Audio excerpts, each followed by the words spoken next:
다른 날도 중요하지만 맥주감사주일 또는 추수감사주일에 열매가 없다는 것은 가슴 아픈 일입니다. 하나님께서는 세상 모든 사람이 새벽금요일을 거들떠보지도 않겠지만 오늘 예배 현장이 평소 때보다는 갑절로 은혜가 넘치는 그러한 날입니다. 주님 안에서 여러분을 사랑할 수밖에 없고 고맙게 여길 수밖에 없고 축복하는 마음. 오늘 처음으로 찬양단에 함께 하시는 김인경 집사님과 그 부부 이웅 집사님을 축복합니다. 그리고 오늘 이렇게 또 교회를 사랑하시고 오신 안 집사님을 감사드립니다. 우리는 지금 코로나19의 위기 가운데 맥주감사주일을 맞이하고 있습니다. 자칫 감사보다는 불평이 앞설 때이지만 믿음으로 사는 여러분들은 진실로 은혜가 많은 분들입니다. 오늘 우리 중에 누가 가장 행복한 사람일까요? 돈이 많은 사람을 생각할 수도 있겠고 권력이 높은 사람을 생각할 수도 있겠고 명예가 있는 사람을 생각할 수도 있겠고 뭔가 좋은 일이 많은 사람을 생각할 수도 있겠습니다. 그러나 가장 행복한 사람은 뭐니 해도 아기가 엄마의 품에 안겨 있을 때와 같이 우리 그리스도인들이 주님의 품에 안겨 안식을 누리는 사람입니다. 그렇게 평온할 수 없고 그렇게 기쁠 수가 없어요. 비록 코로나19가 우리를 감싸고 있지만 주님의 품에 있는 한 염려는 끝나는 것입니다. 우리가 지키는 매 주일, 복된 주일은 한마디로 안식일의 은혜로 충만한 날입니다. 안식일은 돌아오며 감사하는 그러한 날이요 시간입니다. 더불어서 감사하는 마음과 더불어서 영적으로 재충전하는 에너지를 공급받는 시간이라고 말씀드릴 수 있습니다. 나아가서 한 주간 또는 앞으로의 모든 날들을 새로운 일을 구상하는 새로운 일의 출발점이 안식의 은혜 중에 하나인 것입니다. 나무를 패는 사람이 계속 나무를 패는 그러한 작업을 하는 사람과 도끼날을 갈아가면서 쉬어가면서 하는 사람과 비교해 봤을 때 누가 더 나무를 잘 펼까요? 이미 알고 계시기 때문에 대답하지 않겠습니다. 세계적인 비즈니스 전략가인 빌 비숍 박사가 계십니다. 그분이 책을 썼는데 관계우선의 법칙이에요. 거기 나온 이야기입니다. 빌 비숍 박사는 이 재미난 이야기를 들려주고 있습니다. 어린 시절 숲 근처에서 집 근처에서 호수가 있는데 이 호수에 배를 띄워서 이 호수 건너편에 사람을 실어 나르는 그리고 운임을 받는 그리고 배삭을 받는 그러한 두 청년이 있었습니다. 한 사람은 론이요, 한 사람은 밀턴입니다. 두 사람은 정말 작고 낡은 배를 운영하는 그런 배석원과 같은 사람으로서 동네 주민들을, 손님들을 열심히 실어 나르는데 그 배의 형태는 그야말로 아마 우리 이만석 집사님 경우 같은 이런 배를 타보셨을 거예요. 기름 냄새가 잔뜩 나는 낡은 배. 그리고 의자는 물에 젖어서 찢어져 있습니다. 한마디로 형편없죠. 배 밑바닥에서 물이 스물스물 기어올라옵니다. 그러니 타신 분들이 호수 건너편 내리자마자 한 말, 어휴, 오늘 살았네. 살아서 건네준 것만 해도 고맙네. 그럴 정도였습니다. 론과 밀턴은 이렇게 사람들을 배로, 낡은 배로 실어 나르는 일을 하는데, 론은 하루 쉬지 않고 일을 했습니다. 밀턴은 일주일에 이틀을 쉬었습니다. 누가 돈을 많이 벌었을까요? 한번 잘 들어보십시오. 론은 쉬지 않고 일을 하다 보니까 밀턴이 이틀 쉴 때는 그 손님들 누구한테 가겠습니까? 론에게로 갑니다. 론이 돈이 너무 좋은 거예요. 밀턴이 이틀 쉬니까 돈 더 많이 벌어서 좋아. 그런데 밀턴은 이틀을 쉬는 이유가 있었습니다. 그는 3년 동안 쉬면서 새로운 배를, 새 배를 만들기 시작했던 것입니다. 그래서 드디어 3년이 지나고 배를 만들어서 새 배로, 새로운 배로 영업을 시작하니까 웬일입니까?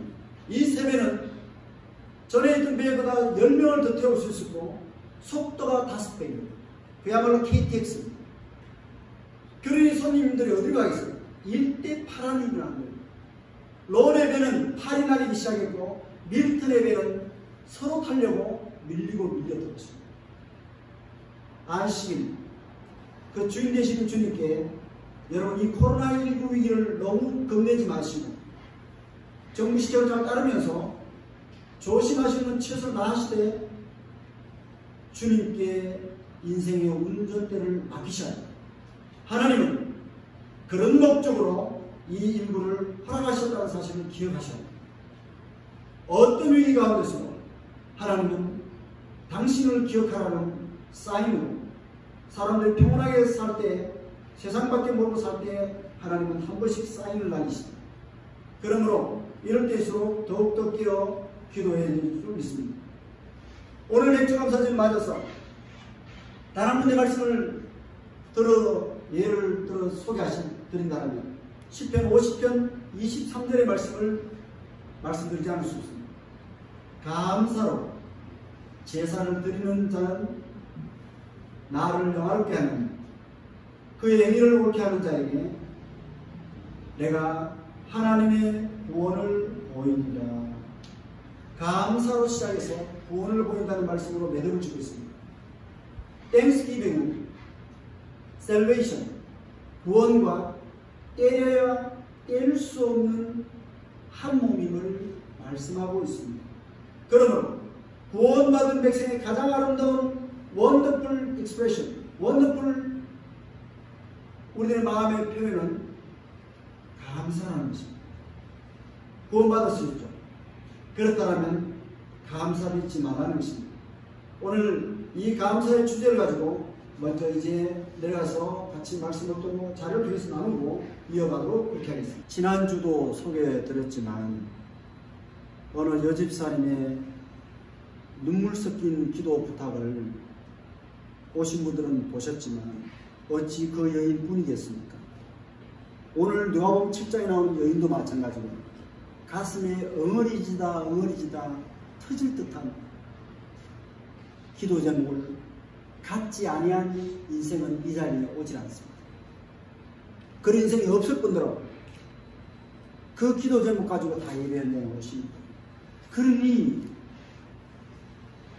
인생이면 기도 제목을 다 가지고 있는데 문제는 question, 질문은 있는데 answer, 답이 없다는 거예요.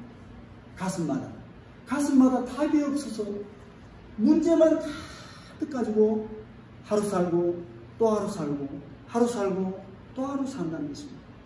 그러니 이 주제 answer to prayer, 기도에 대한 응답을 얼마나 중요하겠어요.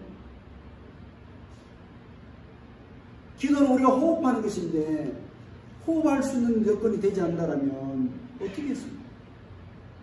삶 그 자체가 죽음이라는 거죠.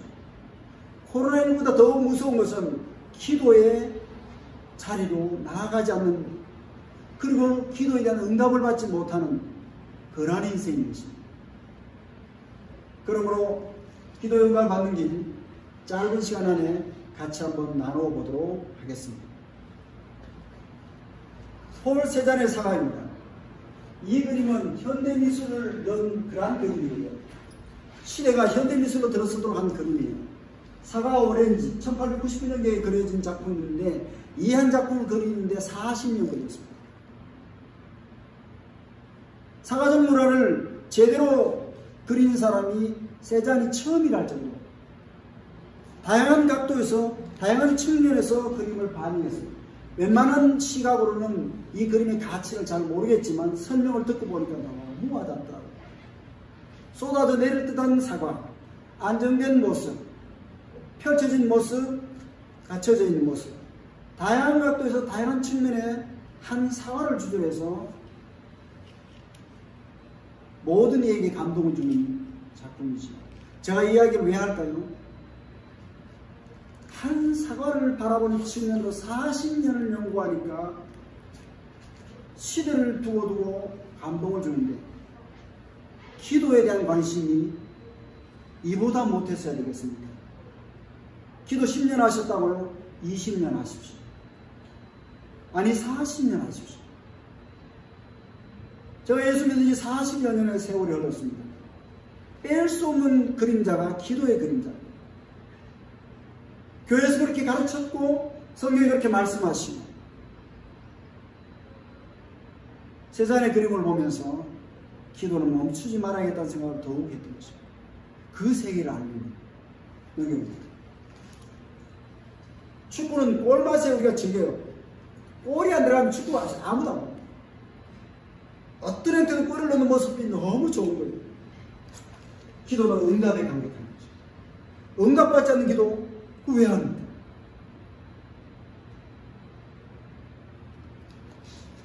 지난 12월 8일 장면, 8명 수비를 뚫고 70m 매달려서 이 장면, 올해의 골로. 골을 들어갔어 좋은 거예요. 아무리 열심히 70m 가도 골을 못 넣었다. 그렇게 봐주지 않습니다. 기도, 응답받아야지 마시라는 거예요. 응답받을 때까지 놓지 마시라니까, 쉽게 말씀드리면. 당신이 살아계시니까 그렇다면 응답 달라고 해야죠. 문제를 중도에 우리가 포기한다는 거예요. 세상은 사과 하나 그리는데 40년이 됐는데 우리는 응답받는 이 놀라운 일을 어찌 쉽게 포기하는 거죠.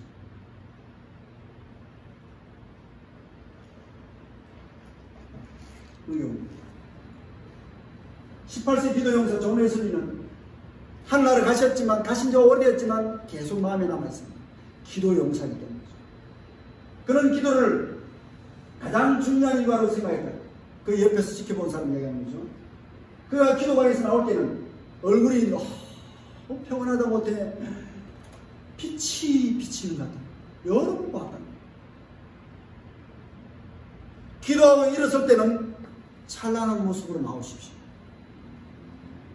근심을 쏟아붓고 나오시라. 밝음을 갖고 나오시라. 넘겨보시오.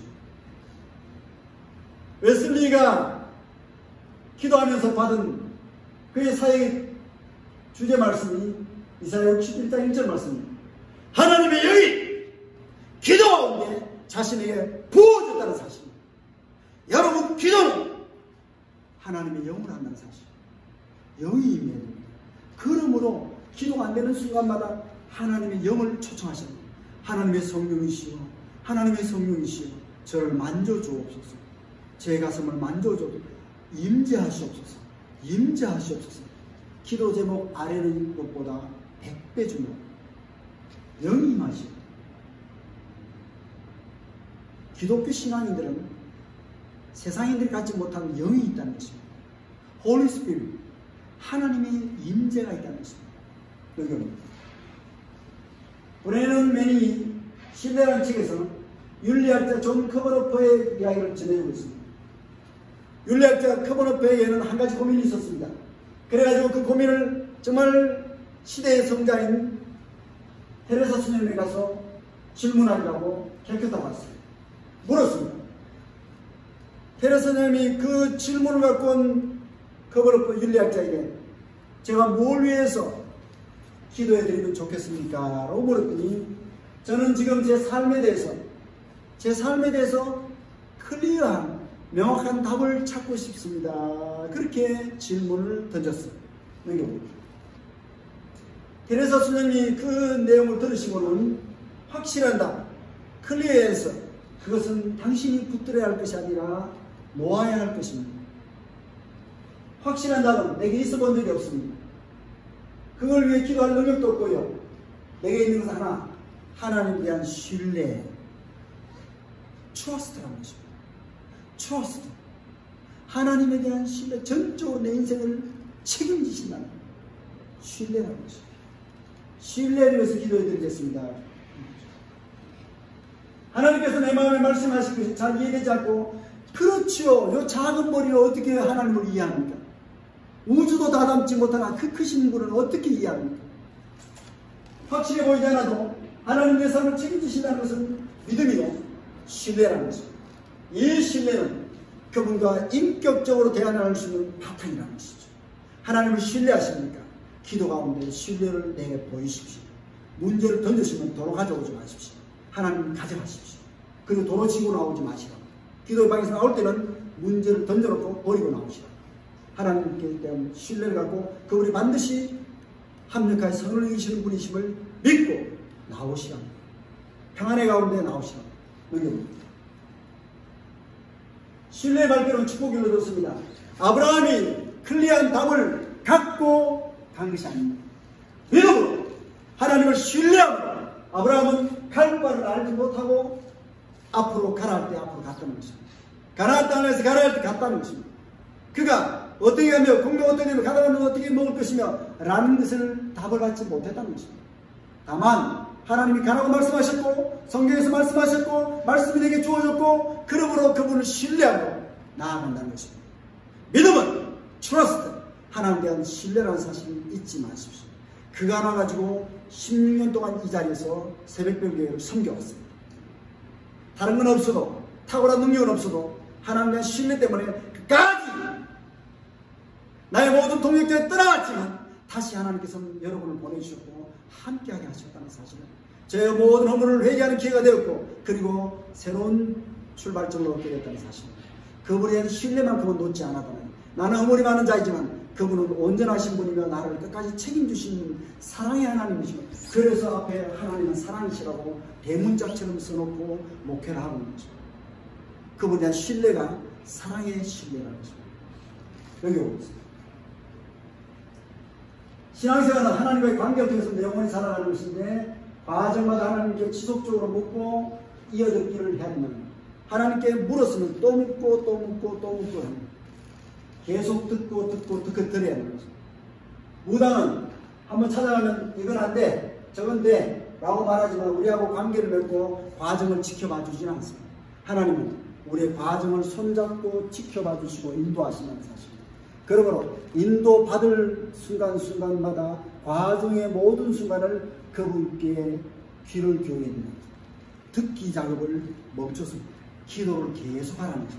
듣는 작업이 기도라는 거죠.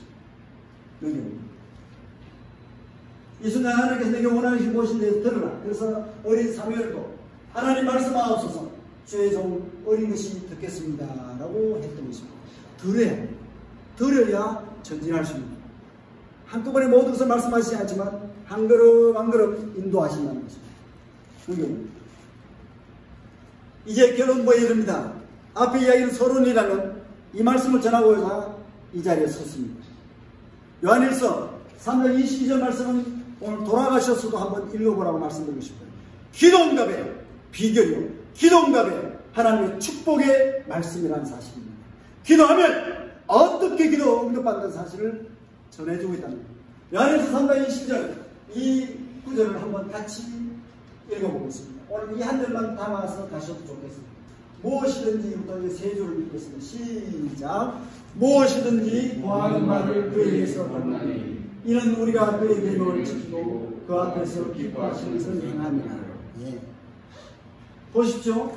사도 요한이 엄청난 말을 합니다. 나는 하나님께 무엇을 구하든 다 받는다. 쉽게 말합니다. 세상에 그런 사람이 어디 있어요? 무엇이든지 구하면 다 받았대요. 그 비결을 말하고 있어요.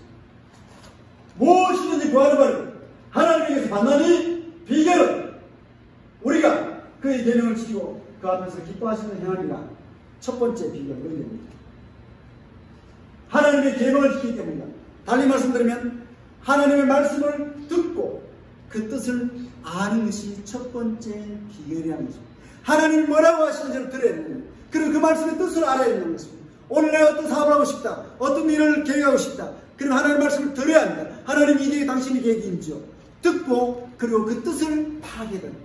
이것이 사도간의 첫 번째 비결로 무엇을 받는데 이는 하나님의 계명을 지키고 이 말은 하나님의 말씀을 듣고 깨달았다는 것입니다. 여기 두 번째 완벽 짓는 말씀 여기 보세요. 기뻐하십니까? 다시 말씀드리면 말씀을 들었습니까? 그리고 그 말씀의 뜻을 깨달았습니까? 그러면 이제는 do, 실천하라는 것입니다. act, 실천하라는 것입니다. 그 앞에서 기뻐하시는 것을 행합니다. 하나님이 기뻐하시는 바를 do what pleases him 라고 말씀하고 있습니다. 매우 간단하죠. 그런 기도하는 다 받았다 그래요. 첫 번째는 하나님의 말씀을 듣고 깨달았다는 것입니다. 그리고 그 깨달은 말씀대로 실천했다는 것이, 적용했다는 것이 응답의 결정적 비결임을 말씀하고 있다는 사실입니다. 이것을 요약하는 또 다른 말씀 한 군데를 보겠습니다. 결론의 말씀. 오늘 마지막 장면. 응답받는 기도로 하나님과 동행하라. 어떻게 봤냐? 요 딱 한 줄입니다. 골로새서 4장 2절은 제가 종종 가슴에서 외우면서 기도합니다. 이 말씀으로 시작합니다. 기도. 같이 한번 읽어볼까요? 크게 기도를 계속하고 시작. 기도를 계속하고 기도를 감사함으로 깨어있으라. 멈추지 말라는 것입니다. 얼마나 우리가 감사에 인색하면 이런 절기까지도 만들거든요. 1년 내내 감사할 일은 충만하지만 좀처럼 우리는 감사하는 일에 인색하다는 것입니다. 오늘 말씀의 제목으로 그래서 인생을 빚는데 감사로 빚어가는 것입니다. 지난번에 기도로 인생을 빚어가는 말씀을 전한 적이 있는데 오늘은 감사로 인생을 빚어가는 것입니다. 감사로 인생을 빚으려면 첫 번째 은혜를 생각해야 합니다. 믿음이라는 것은 잊혀져가는, 믿음이라는 것은 잊혀져가는 은혜를 찾아내는 것입니다. 입은 은혜를 기억해내는 것입니다. 그러므로 감사로 인생을 믿는 첫 번째 비결이 은혜를, 받은 은혜를 생각하셔야 합니다. think, 생각하는 작업부터 시작되는 것입니다. 오늘 본문의 여인도 생각해서 그 자리를 나왔다는 것입니다. 아무리 생각해봐도 예수님 외에는 나 같은 죄인을 받아주시고 나 같은 죄인을 용서해 주시고 나 같은 죄인에게 새로운 new life, 새로운 삶을 허락하신 분이 없다는 것입니다. 생각해내고 보니까 그러하다는 것입니다. 은혜를 믿는 인생 그 첫 번째 비결은 뭐래요? think, 받은 은혜를 생각하십니다. 나 같은 죄인 살리신 주 은혜 놀라워 이 어떤 생을 찾아 광명을 얻었네. 저는 김민정 집사한테 언제 나온 것도 아니고 성악을 정확하게 근데 왜 성악가처럼 주는 게 될까요? 받은 은혜가 미치겠거든요. 성악가 흉내를 내면서 다 부르고 싶거든요. 은혜 때문에 부르는 거예요. 은혜 때문에 뮤지컬 동작을 한다고. 받은 은혜를 어떻게 하면 좀 표현될까? 라고 늘 고민해요. 받은 은혜 때문에 가슴이 자꾸 끓어오르는 걸 어떡합니까? 음치박치이지만 자꾸 그 외에는 길이 없어서 그렇게 하는 거예요. 뭐 때문에? 감사의 인생을 믿고 싶어서요. 그래서 어떻게 한다고요? 생각해봐야 되죠.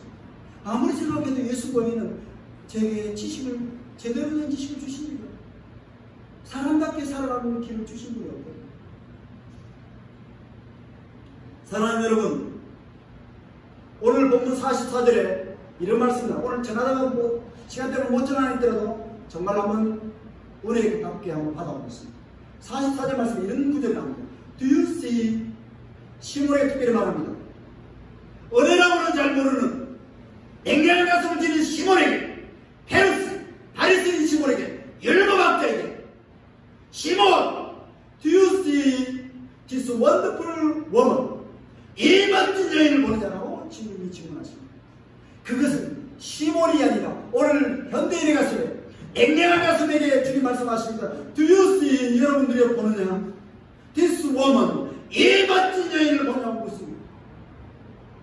말씀을 몇 절이나 주님 말씀하십니다. 오 목사, 너희 가슴은 this wonderful woman, 이 멋진 여인을 담아있느냐고 그러십니다. 이 여인은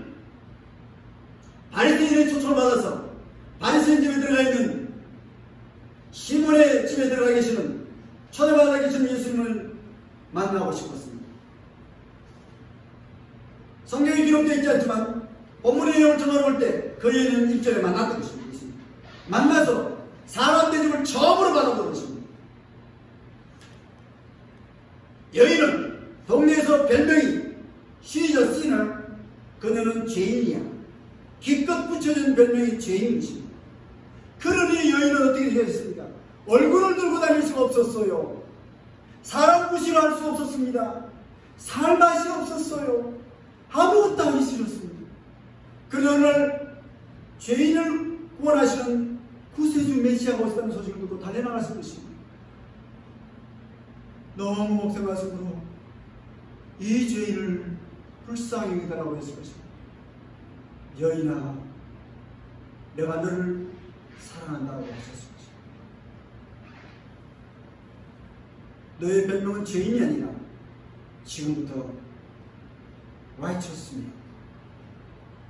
person, 의의 사람이라고 하셨을 것입니다.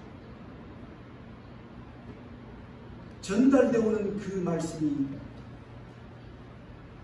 사람이 할 수 없는 생명의 놀라운 파워를 공급해주는 그 손길을 경험했을 것입니다.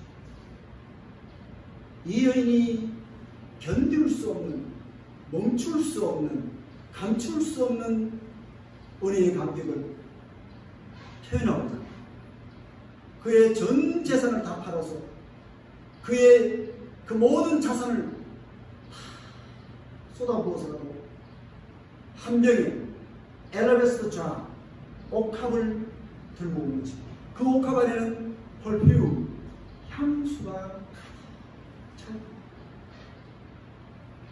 향유로 담겨진 옥합을 들고 그 집에 나를 받아줄까, 그 집에 나를 받아줄까 하면서 오는 것입니다. 그 여인의 심정을 한번 느껴보십시오. 그래서 운도 소리 없이 살짝 초대받지 못한 사람으로 들어가서 예수님 면전에는 참았을 자신이 없고 예수님이 뒤에 서서 아시죠? 자식을 향한 엄마의 그 애절한 사랑은 말로 못했는데 뭐합니까? 눈물을 쏟아내잖아요. 이 자식아 내가 늘 잘 되기를 바라는데. 어머니의 눈물을 제가 많이 봤거든요. 자식을 향한, 지금도 살아계시면서 네가 잘 되길 바래, 저라면 네가 잘 되길 바래. 그 몇천갑절로 몇만갑절로 사랑이 풍성하신 예수님, 그 은혜를 입었으니 이 여인이 터져나오는 것 같아요. 어떻게 하면 좋을까? 예수님 사랑의 말은 너무 가벼운 거예요. 그래서 웁니다. Her tears, 눈물이 바닥을 적셔요. 예수님의 몸을 적시니 발을 적셔요.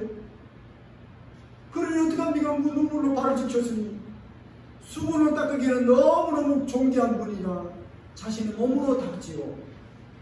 머리가 몸에 제일 상부에 있는데 머리를 땅에 박아서 방바닥에 대고 머리털로 her hair, 그녀의 머리털로 예수님의 발을 닦잖아요. 장면을 생각해 보시라고. 지금 제가 장면을 생각하시라고. 그것이 찌어낸 역사 속에 있는 실화이고 오늘 우리에게 주시는 이 냉랭한 가슴을 향한 하나님의 경고라고. 이 여인을 보라니까. 머리털로 닦죠. 닦고 나서는 말보다는 몸으로 그녀의 입술로 발을 계속 키스합니다. 입맞춤을 하죠. 성경에 기록된 표현대로 이제 입을 맞췄으니 가져온 목합을 깨뜨려서 그대로 다 예수님 발에 펄피움을 향유를 쏟아붓습니다.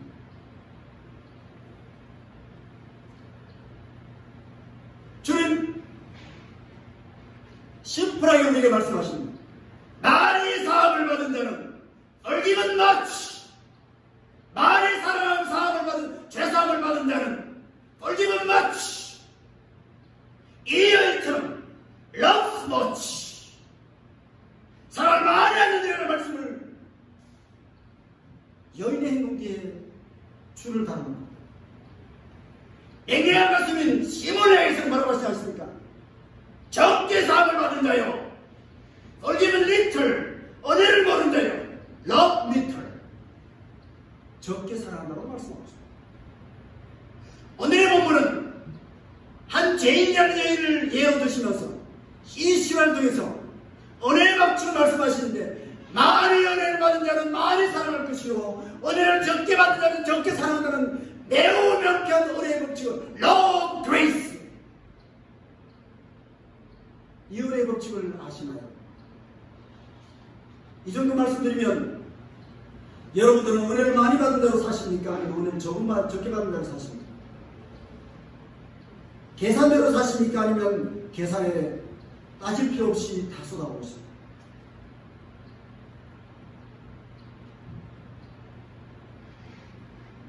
저는 이 부족한 새벽교회의 종으로서 모든 의무는 저의 탓이라고 생각합니다. 그럼에도 불구하고 하나님께서는 많은 은혜를 보여주셨습니다. 제가 부탁만 드리고 오시는 안 집사님 계시지만 엄청난 힘이 되는 거예요. 이 부족한 종이 뭐라고 하나님께서 그렇게 하시네요. 사랑하는 여러분, 오늘 이 은혜의 법칙은 잊지 마시야 합니다. 아, 내가 감사하는 마음이 적구나. 적게 사함을 받으십니다. 그 은혜를 생각을 많이 안 하시는 거예요. 생각하십니까? 거기에서 멈추시면 안 됩니다. 은혜를 갈망하시고, 받은 은혜를 생각하면서 은혜를 지속적으로 갈망하십니다. 기도를 계속하고, 기도에 감사함을 깨어있으라는 말씀처럼 지속적인 갈망이 요청되는 것입니다. 여러분, 야곱을 아시죠? 우리 인생을 생각하면 야곱을 대표로 듭니다. 아브라함이 이삭을 낳고 이삭이 야곱을 낳고 믿음의 계보를 통해서 야곱이 나왔습니다. 그런데 야곱의 전 맞는 인생은 부모 밑에 있을 때는 자기밖에 모르는 인생이었어요. 아시죠? 형도 속이고 아버지도 속이는 이 사기꾼이었습니다. 속임의 역사였습니다. 부모 밑에 있을 때는. 그리고 가정을 불행하게 만들었어요. 마침내 그 불행한 결과를 그는 집에서 쫓겨났습니다. 집을 떠날 수밖에 없었어요. 은혜가 없던 시절이었습니다. 은혜를 모르던 시절이었어요. 하나님과 직접인 교통하지 않은 시절이었습니다. 그런데 이제 그가 집을 떠나서 외삼촌 라반의 집에 가서 바다나라에 가서 그 외삼촌 라반의 집에서 종살이 하면서 머슴장을 하면서 드디어 하나님을 전격적으로 만나게 됩니다. 왜요? 집에서는 자신의 힘으로 잠기로 살았지만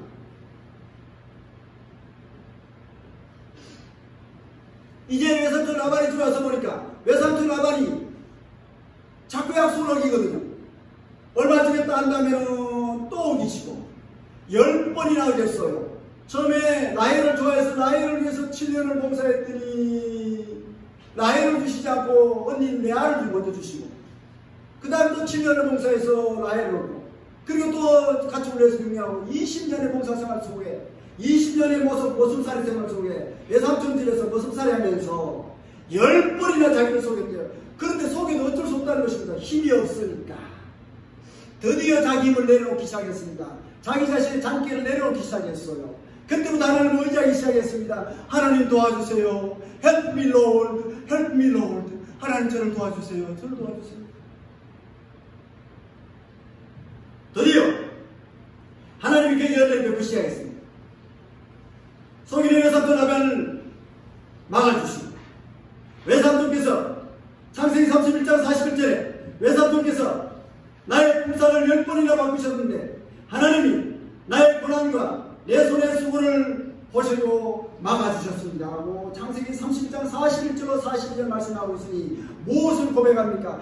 받은 은혜를 고백하는 거예요. 내 힘으로는 막을 수 없었더니 내 힘으로는 고난을 막을 수 없었더니 하나님께서는 속인 외삼촌을 막으셔서 내게 은혜를 베푸셔서 그가 위기에서 탈출했다는 것입니다. 위기에서 탈출한 것이 내 노력으로 된 것이 아니라 위기에서 벗어난 것이 나의 고생으로 된 것이 아니라 위기에서 탈출한 것이 하나님의 The Grace of God 하나님의 은혜로 되었다는 사실을 31장에서 고백하고 있습니다. 그뿐인 줄 아십니까? 33장에 가면 드디어 또 다른 차원의 은혜를 고백합니다. 위기에서 벗어나는 도 하나님의 은혜였다면 이제 그가 드디어 그 많은 자식들과 부인들과 재산을 이끌고 드디어 고향 가나안 땅을 향해서 갑니다. 가다가 형님이 나오죠. 얼마나 놀랐겠습니까? 형님을 속이고 도망가는데 형님이 마주 나오니 이제 나 죽었구나. 형님을 상봉하는 과정에서 형에서가 눈을 들어 홀로 도망간 야곱이 부인이 4명이나 되고 레아, 라헬, 빌하, 실바라는 두 여인과 두 여종을 부인으로 삼아서 부인만 해도 4명이고 딸 디나를 비롯해서 11아들 12자녀가 그리고 종들과 그리고 엄청난 가축들과 군대를 이루고 오는 거예요. 그러니까 예수가 눈이 휘둥그레져서 눈을 들어서 수많은 여인들과 자식들을 보고 물어봅니다. 야곱아 야곱아 너와 함께한 이 사람들은 누구냐? 그리고 동생이 뭐라고 대답하냐 하시니까 야곱이 이르되 하나님이라고 시작합니다. 저는 내가 이랬던 사람이에요. 하나님이 그냥 동생이라고 하지 않아요. 형님은 주님이십니다. 주님의 종에게 주님의 종, 당신은 주인이시고 나는 종이라는 거예요. 형이 에스라에게 당신은 주님, 나는 종. 그래서 뭐라고 하냐면 하나님이 주의 종에게 뭐라고 하신다 하죠? 은혜로 주신 자식들입니다.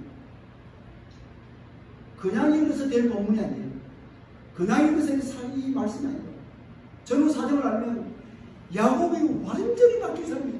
예수를 모르는 사람, 예수를 뭐 아는 사람. 이런 변화의 전환점처럼 하나님을 모르는 인생이 하나님 은혜밖에 모르는 인생을 만들어요. 위기에서 탈출하는 것도 하나님 은혜요. 자신을 얻는 것도 하나님 은혜요. 재물을 얻는 것도 하나님 은혜요. Grace of God. 이 맥주만 다주니 사랑하는 여러분 가슴 속에 은혜가 되었지 않습니까? 제게 물으신다면 남치도록 기억한다고 말씀드렸었어요. 남치고는 없다고 말씀드렸어요. 고난이 없다는 것이 아니에요. 허물이 없다는 것이 아닙니다. 많은 허물과 많은 고난이 있었지만 은혜는 그보다 더 많았다는 사실을 말씀드립니다.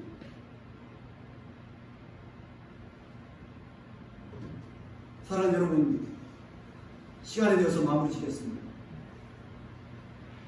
여러분의 마음속에 여인의 변화처럼 예수를 만나기 전과 예수를 만난 이후는 전혀 달라요. 예수를 만나기 전에 은혜 모르는 인생이었다면 예수를 만난 이후로는 계산하는 인생이 아니라 은혜로 사는 인생이야. 전부 내드리는. 그래서 향유를 바친 거예요. 노동자 1년치 품삯이라고 계산되지만 엄청난 재산을 자신이 가진 모든 것을 송두리째 내어놓는 노후를 생각하지 않는 그런 모습 아닌가요? 우리 전 근심걱정하는 그런 모습이 아니지 않습니까? 향유컵을 곁들여 드렸다는 것은 그의 전부를 드리는 그녀의 사랑과 헌신, 눈물을 쏟아내며 참회와 감사의 눈물을 쏟아내며 머리털로 닦을 정도로 겸손의 모습을 짓는 모습은 오늘 은혜 받은 자의 모습이라는 것입니다. 감사와 겸손과 진실과 사랑과 헌신은 은혜 받은 자의 아름다운 모습임을 잊지 말아야 할 것입니다. 여러분을 주의 이름으로 축복합니다. 기도하겠습니다.